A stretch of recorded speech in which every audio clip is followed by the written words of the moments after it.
বিশ্বের বিভিন্ন শহরে দিন দিন বাড়ছে বায়ু দূষণ। মেগাসিটি ঢাকার বাতাসও দীর্ঘদিন ধরে বায়ু দূষণের কবলে। বেশ কিছুদিন ধরেই বিশ্বের দূষিত শহরগুলোর তালিকায় উপরের দিকে রয়েছে রাজধানী ঢাকা।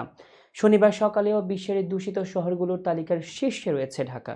সকাল 10টার দিকে আন্তর্জাতিক বায়ুমান প্রযুক্তি প্রতিষ্ঠান IQR এর তথ্য অনুযায়ী শহরটির স্কোর 285, যা জনস্বাস্থ্যের জন্য খুব অস্বাস্থ্যকর হিসেবে বিবেচিত। বায়ু দূষণের পরিস্থিতি নিয়মিত তুলে ধরে সুইজারল্যান্ড ভিত্তিক প্রতিষ্ঠান IQAR। বাতাসের মান নিয়ে তৈরি করা এ লাইভ বা তাৎক্ষণিক সূচক একটি নির্দিষ্ট শহরের বাতাস কতটা নির্মল বা দূষিত সে সম্পর্কে মানুষকে তথ্য দেয় এবং সতর্ক করে থাকে। একই সময়ে বিশ্বের দ্বিতীয় দূষিত শহরের তালিকায় রয়েছে 224 স্কোর নিয়ে পাকিস্তানের লাহোর শহর।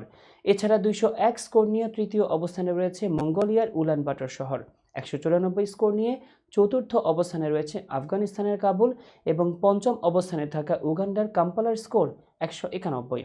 IQI স্কোর 0 থেকে 50 পর্যন্ত ভালো মান হিসেবে বিবেচিত হয়, 51 থেকে 100 মাঝারি হিসেবে গণ্য করা হয়, আর সংবেদনশীল গোষ্ঠীর জন্য অস্বাস্থ্যকর বিবেচিত হয় 101 থেকে 150 স্কোর।